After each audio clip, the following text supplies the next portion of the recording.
that the tower number 1 is on fire. The whole outside of the building, there was just a huge explosion. 10-4, all companies stand by at this time. Engine 1 to Manhattan. Engine 1-0. Engine 1 World Trade Center, 1060. Send every available ambulance, everything you got to the World Trade Center now. 10-4, 1060 has been transmitted for the World Trade Center. I wanted to welcome everybody for coming to the 15th anniversary of 9/11. We're here to honor those that perished on that day, and to the thousands of people who have either responded to or the day of or the aftermath of 9/11. We had just presented a flag to Deputy Chief Alice, who will be speaking to us later from New York, and that was Steve Wiest from the Woodmen's Association that donated the flagpole here at the memorial. So thank you for that. And now I'd like all uniformed personnel and honored guests to rise for the presentation of our colors.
Please be seated.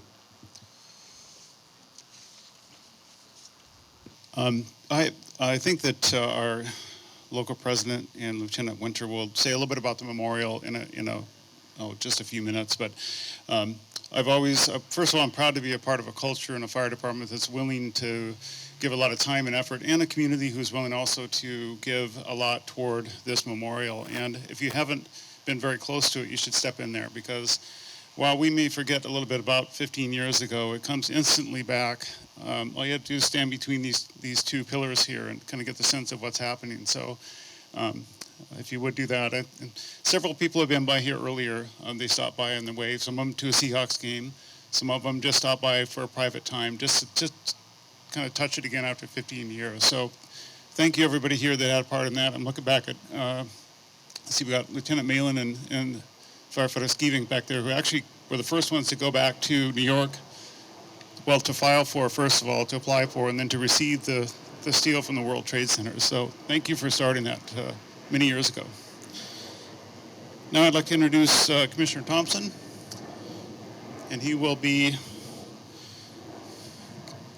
giving his story. Yeah, I don't have a story. I'd like to, on behalf of the Board of Commissioners of South King Fire and Rescue, I'd like to welcome you to our September 11th Day of Remembrance of those fire and EMS professionals, law enforcement officers, and military personnel, airline pilots, flight crews, and American citizens who lost their lives on September 11th, 2001 in New York, Washington, D.C., and in Shanksville, Pennsylvania. Some of our elected officials that are here today, is from the 30th District House of Representatives Linda Kochmeyer. And you hold your applause till afterwards. There's a bunch. Then we have City of Federal Way. We have Mayor Jim Farrell, Deputy Mayor Gene Burbridge, Councilmember Mark Kopang, Martin Moore, Susan Honda. And from the City of Des Moines, we have Councilmember Dave Kaplan. We also have Judge David Larson in our group. Fire Commissioners Jim Fassos and John Rickert. Bill Fuller and Chairman Gates is unable to attend today.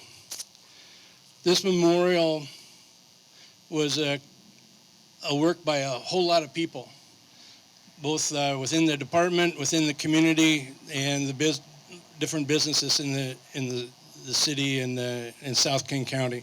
And I appreciate everybody's dedication and commitment to making it come true. On September 11th, 2001 at 8:45 a.m. on a clear Tuesday morning, close to 3,000 people died in the World Trade Center and its vicinity, including a staggering 343 firefighters, paramedics, 23 New York City police officers, 37 Port Authority police officers who were struggling to complete an evacuation of the buildings and save the office workers trapped on higher floors. Only 6 people in the World Trade Center towers at the time of their collapse survived.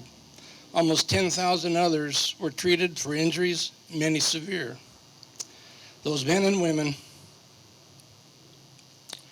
of the emergency services who went to work that fall Tuesday morning in New York were doing what they had done day in and day out, living their life's dream, doing their career best, helping those in their time of need. The 343 firefighters, 60 law enforcement brothers and sisters who responded that day to the World Trade Center buildings and lost their lives were focused on doing what we do, helping people in need by evacuating the occupants, rescuing those trapped, and extinguishing fires. The hundreds of emergency responders responding to the collapse of the Trade Center buildings and those rescue crews and teams from around the country who also responded to Ground Zero for weeks and months in the aftermath of the collapse are now the shadow victims of those who perished in the line of duty that day. They too are being struck down every day from their noble professions with various deadly illnesses and cancers that all have a common thread: Ground Zero. Those who escaped the towers and the citizens in the blocks around Ground Zero who are exposed to those hazardous dusts and materials are also experiencing the same deadly illnesses and cancers as those working the pile at Ground Zero. So every year, those emergency workers, construction trade workers, and ordinary citizens who are at Ground Zero on September 11th, and the days and the weeks, months after, they too are succumbing to those illnesses and cancers. It is they and the 343 firefighters, EMS professionals, and 60 law enforcement officers who perished on September 11th that we are here today to honor and remember. We will never forget.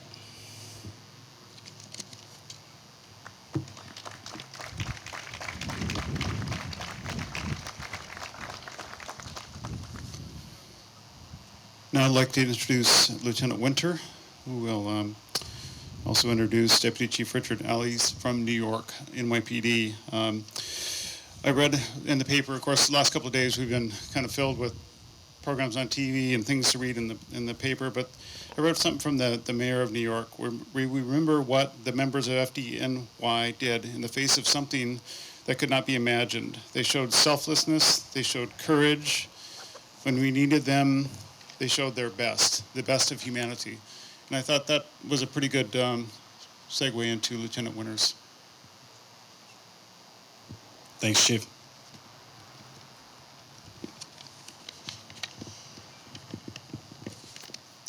A design drawn on the back of an aid report at the beanery table. This became the blueprint for the magnificent memorial behind me. Under the leadership and direction of Lieutenant Chris Burdyshaw, this massive project began. Crews tirelessly volunteered for months to build a memorial and lovingly place artifacts from the World Trade Center, the Pentagon, and the crash site of Flight 93. A cross-country trip to retrieve the steel at the Trade Center Memorial is at the center of our memorial. Careful coordination with the Alaska Airlines for the transport of a piece of the Pentagon, each name carefully engraved into the granite. The two fountains representing the Twin Towers. This memorial would not have been possible without several generous donations.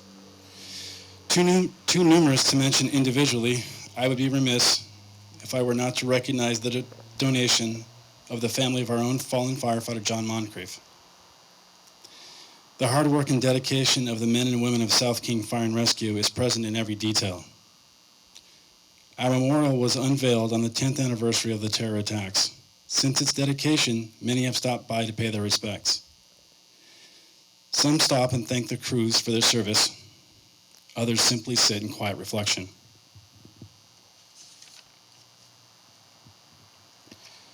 Today, on the anniversary of the 9/11 attacks, I am honored and humbled to introduce one of FDNY's own. Deputy Chief Rich Allies began his career with the FDNY in 1979 on Engine 91 and Ladder 43 in Spanish Harlem. Upon his promotion to lieutenant in 1987, he was briefly assigned to Lower Manhattan and later transferred to Ladder 174 in East Flatbush, Brooklyn. Rich was promoted to captain in 1993 and assigned to Ladder 106 in Greenpoint, Brooklyn. Upon his promotion to battalion chief in 1999, Rich was assigned to FDNY's headquarters where he worked on the department's Millennium Plan. Rich was rewarded for his efforts by then Chief of the Department Peter Gansey with a transfer to Battalion 58 in Canarsie, Brooklyn in 2000. He was designated Battalion Commander in 2005 until his promotion to Deputy Chief in 2007. Rich has always been actively involved in the International Association of Firefighters. Rich currently serves as the Uniformed Fire Officers Association Financial Secretary and the National Legislative Director. Rich was asked by his union president to represent Local 854 and work with Local 94, the AFL-CIO, and the International Association of Firefighters to lobby and gain passage of the James Zadroga 9/11 Health and Compensation Act, which covers all IAF brothers and sisters who were exposed in the weeks and months that followed September 11th. The law was passed on December 22, 2010, and went into effect July 1, 2011. Recently, Rich led the Labor Coalition lobbying effort for the Zadroga Act reauthorization. The effort was a success, achieving permanent funding effective December 2015. Please join me in welcoming FDNY Deputy Chief Rich Allies.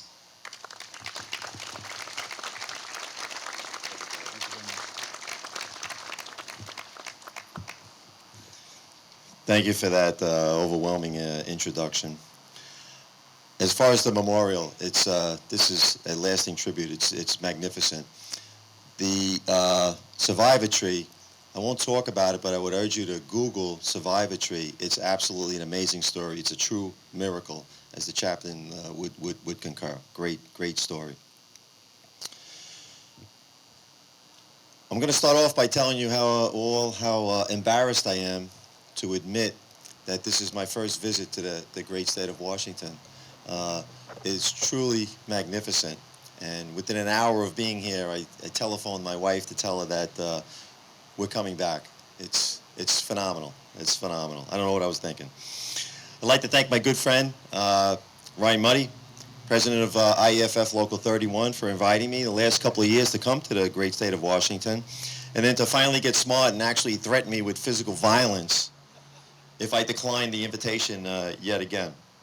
I had to first get flight clearance from my lovely wife, Dinah, of 32 years, as our wedding anniversary was Friday, September 9th, and that's the day that I flew out here. So she knows the tremendous respect and admiration that I have for President Muddy, as well as his hardworking executive board. So to get flight clearance was a pretty easy thing for her to do. So I got the green light. So things are good at home. I had the privilege of flying out here today with my good friend and colleague of 37 years, Michael Murphy, retired from the FDNY, who's sitting in the second row, very handsome and very debonair in that New York City Fire Department uniform. I can't believe it still fits. You know, when a skeptical New Yorker, which I am, might think that maybe he went to a tailor and had another uniform made somewhere along the line, but I don't know. I don't want to, skew your opinion of Mike, but, anyway. Okay. And he's got a lot of medals on there, so I really should be, And in another interest of full disclosure, let the record show that I was Mike's probie. In 1979, I was assigned to the legendary Engine 91, the Rose of Spanish Harlem, 6 weeks after Mike. And now standing here in the uniform of a New York City Fire Department Deputy Chief, 37 years, 4 promotions, he does not let me forget about it. Every day, he calls me up. If I don't see him, hey, Rich, you're my pop. Okay. We're done, Mike, right? That's it. No more noise. But today, I really would like to share my remembrance of September 11th and also tell the story of the good, the bad, and the ugly of September 11th. And if it sounds like the title of a Clint Eastwood movie, you're right. But I'd like to first delve into the bad, move on to the ugly, and then close out with the good. And I'm sure you're all wondering, well, what good can come from such a devastating day for the fire service as well as the American people? So on September 11, 2001, I was a battalion chief assigned to Battalion 5-8.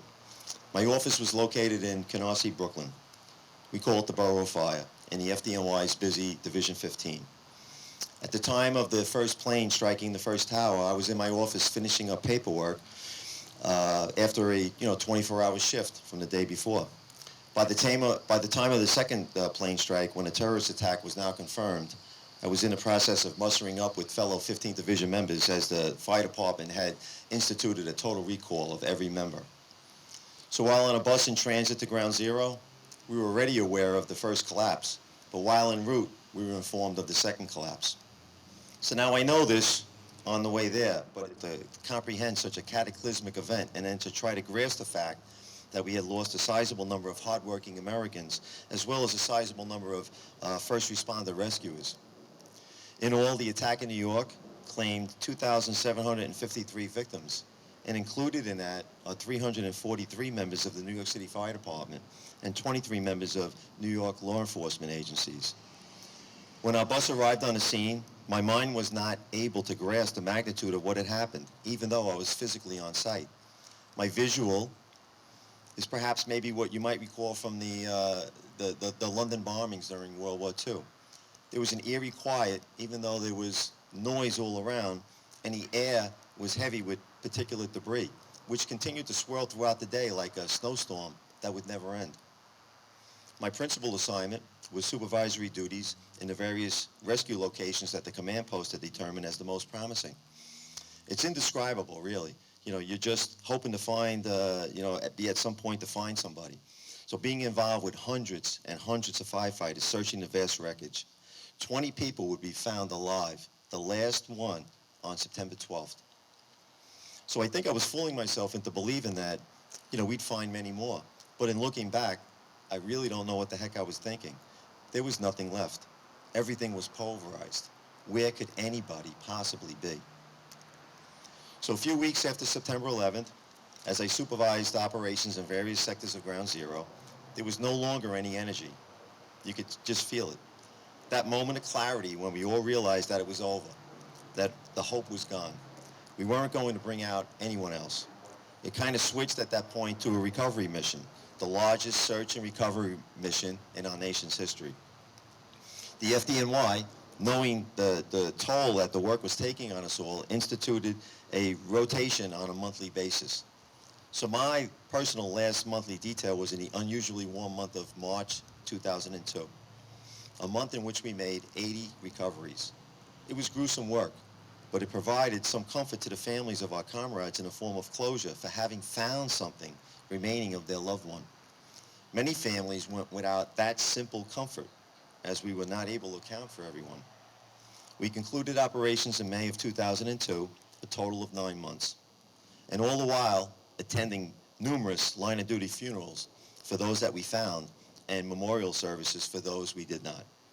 And here lies the bad. Having attended many of these services, we frequently had elected officials, not only from New York, but from across the country, come and speak their words. But unfortunately, words do not walk a daughter down the aisle on her wedding day when her dad is no longer there. And words do not teach a boy how to hit a curveball when his dad is not there in the backyard to throw that pitch to him. And words do not console a child whose mom is no longer there to lend her nurturing shoulder. So never forget. It's an expression that I heard time and time again. But forget they did when a few years later we began the quest for the passage of the James Zadroga 9/11 Health and Compensation Act. When the 9/11 tragedy struck, the people of our country could not fathom the repercussions that would follow and linger these 15 years. Thousands of first responders who sifted through the destruction continue to struggle with the horrors that they witnessed on that day. These same brave men and women are now fighting for their lives as they battle illnesses directly related to their call of duty on September 11th. They stepped up to do a job that they were hired to do, despite the loss of family, friends, and colleagues, and of course, not knowing who or what they would find. So when the attacks occurred, toxic materials were released into the air and were immediately breathed in by first responders. And in the days and months after the attack, responders ingested and inhaled minuscule particles of fine dust that was a mixture of cement and glass and fibers and plastic and asbestos and chemicals and heavy metals. As a result, many dedicated workers who worked around the clock are suffering from terminal illnesses such as cancer, conditions like asbestosis, upper and lower respiratory problems, and a host of other ailments that are too numerous to list today. Additionally, many responders struggle with PTSD and other mental health issues. So our fight for the 9/11 health bill, which was truly national legislation involving first responders from 433 of 435 congressional districts in all 50 states, began in earnest in 2002. What should have been an easy task took us 8 years of battling many of those same representatives that wrapped themselves in the American flag each and every September 11th. That historic legislation would not be signed into law until January of 2011. The name James Zadroga 9/11 Health and Compensation Act comes from New York City police officer James Zadroga, the first confirmed 9/11 related death. The legislation, however, was shrouded in compromise and originally set for 5 years. But I wasn't worried about renewal because I knew that the numbers of sick and dying members was going to be so enormous that renewal would be easily obtained. How wrong I was. And here lies the ugly. Nationwide, we have over 77,000 people registered in the health program. Nationwide, there are over 33,000 responders and survivors that have at least one 9/11 condition, and over 2/3 of that number have more than one condition, and a large number of those suffer from multiple injuries and illnesses. Over 2,000 active duty FDNY personnel and over 550 NYPD personnel have had to retire due to disabling 9/11 injuries. 10,218 unique FDNY responders have at least one certified World Trade Center related condition, and that represents over 2/3 of our FDNY World Trade Center responders.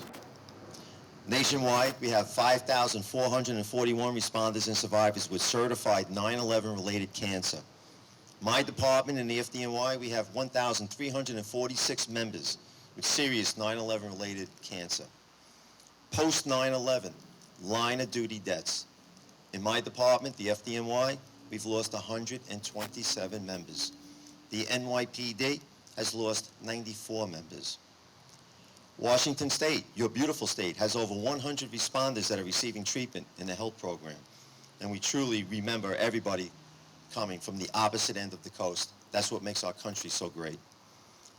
Luckily, we began lobbying Congress a good 2 years before expiration of the legislation, and we needed every bit of that time to gain passage of its reauthorization in December of 2015. It's always been my opinion that good triumphs over evil, and I believe that that's what should be the prevailing theme of any September 11th remembrance. My journey over these last 15 years has exposed me to tremendous exhibits of courage, tremendous exhibition of brotherhood in the fire service. It's a legacy of fearlessness, patriotism, and faith, wrapped now in 15 years of reflection as we continue to seek understanding of America's most tragic day. I had the honor of escorting various sick members to meetings in Washington for them to tell their story. And aside from their unbelievable courage, their main concern was never for themselves, but only for their families and for those members who unfortunately will follow in their footsteps. People like FDNY Lieutenant Marty Fulham, who spent years with me fighting to obtain the benefits for our sick and 9/11 workers. Lieutenant Marty Fulham was a 24-year veteran. He was off duty on the morning of September 11th, but reported to the scene of the attacks and sifted through the rubble, often with only a paper mask for protection. In 2005, he was admitted to the hospital with severe muscle aches. His lung capacity had dipped to 50%. Within weeks, he lost 60 pounds from polymyositis, an autoimmune disease, and he couldn't even sit in bed. In March of 2009, after his lung capacity sank another 30%, he received a lung transplant. But his body had trouble accepting it, and afterwards had to take upwards of 40 pills a day. Despite this, Marty and his beautiful wife Trish came with me to Washington, D.C. several times in 2010 against the advice of his doctors to lobby and testify at Senate and congressional hearings. In one memorable Senate hearing, a particularly unsympathetic senator, who shall remain nameless, who would always ask tough questions in a condescending tone to those testifying, had absolutely nothing to say after Lieutenant Fulham had finished testifying. Lieutenant Fulham would pass away in January of 2013 at the age of 56, 2 years after the passage of the legislation, leaving behind a beautiful wife and 3 daughters. I was at his bedside when he died. And he died a contented man, knowing that he had done his duty to the very end, and who refused to allow me to call him a hero. So today, I said this morning in Tacoma, and I'll say it here again, I revoke that pledge, and I declare that Lieutenant Marty Fulham is a true American hero. The story of St. Paul's Chapel, located a mere block from Ground Zero, and miraculously spared destruction. Over those 9 months of rescue and recovery work, the chapel offered round-the-clock respite to Ground Zero workers. This full-service house of worship provided food, clothing, shelter, spiritual, physical, and psychological support, and more. This chapel is where George Washington and members of Congress prayed right after Washington's inauguration. This historic site cared for those who founded our country and for those who came to its aid after the worst attack ever on American soil. It's also inspirationally good to see that although some of our elected leaders, present company accepted, have forgotten, the American people, however, do not forget. There's a Pentagon Memorial located across the Potomac River in Washington, D.C., and located right across in Arlington, Virginia. A single scorched stone left in place near the impact point, visible from the memorial. There's a Flight 93 National Memorial in Shanksville, Pennsylvania, to honor the 40 passengers and crew on board. Knowing that New York was under attack and realizing that their airplane was about to be turned into a weapon, they turned on their captors and caused the plane to crash in a rural field in western Pennsylvania, rather than Washington, D.C. Remembrance bells toll today and every September 11th. There's also the National September 11th Memorial and Museum, which, despite being smack in the middle of Lower Manhattan, surrounded on all sides by massive skyscrapers and bleeding traffic, the memorial is stunningly quiet. 2 giant reflecting pools containing the largest man-made waterfalls in North America sit on the footprints of the original Twin Towers. The names of all who died that day are inscribed in panels that surround the pools. There are pieces of fire trucks where I had friends, and for me to go there and look at the big photo of 343 firefighters who made the supreme sacrifice is truly inspirational. More than 26 million people from all over the world have visited the memorial since 9/11, 2011, and more than 6 million people have visited the museum in its first 2 years, and that's truly a good thing. To view an exhibit of firefighter Stephen Silla, a New York City firefighter who had just gotten off duty when news of the attack broke. He immediately went back to the firehouse to grab his gear and drove to the Brooklyn Battery Tunnel, which had closed. Firefighter Silla donned his gear, ran through the roughly 2-mile tunnel to the site of the Twin Towers, where he was killed in his rescue efforts. Where do we find these men and women? Since the 9/11 Memorial Museum began opening in phases after the 10th anniversary of the attack in 2011, New York City officials have made a concerted effort to phase out the term Ground Zero that referred to the decimated World Trade Center site as the bullseye of a terrorist attack. The area has transformed from construction site to neighborhood, uncovering old streets as it goes. The Lower Manhattan neighborhood is now booming, and the site perimeter fences and wooden boards that have blocked many streets and intersections for more than a decade are coming down fast. Memorials and monuments to our losses continue to be built across the country. This outpouring of commemoration, not just in metal and stone, but in solemn ceremonies and prayer vigils, stair climbs, and other events, is so important to the American spirit. It's a source of comfort for those who lost loved ones and shows that the nation truly remembers those who lost their lives.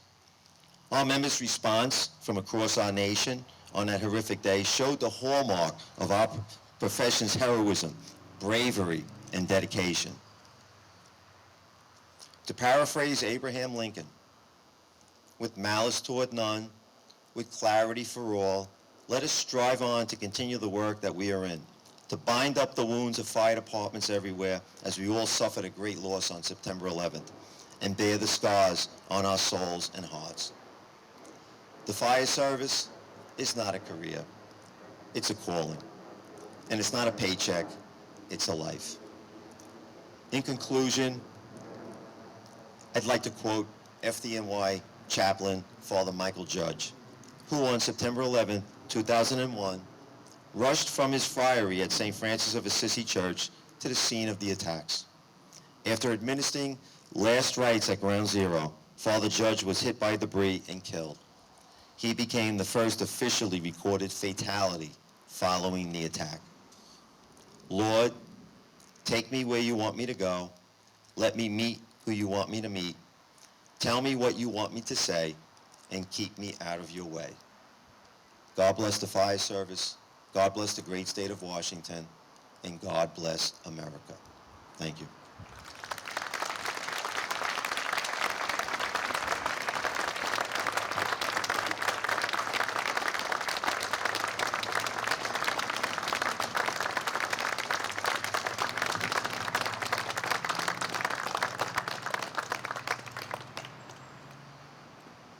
And with that, I think a moment of silence is in order and reflection.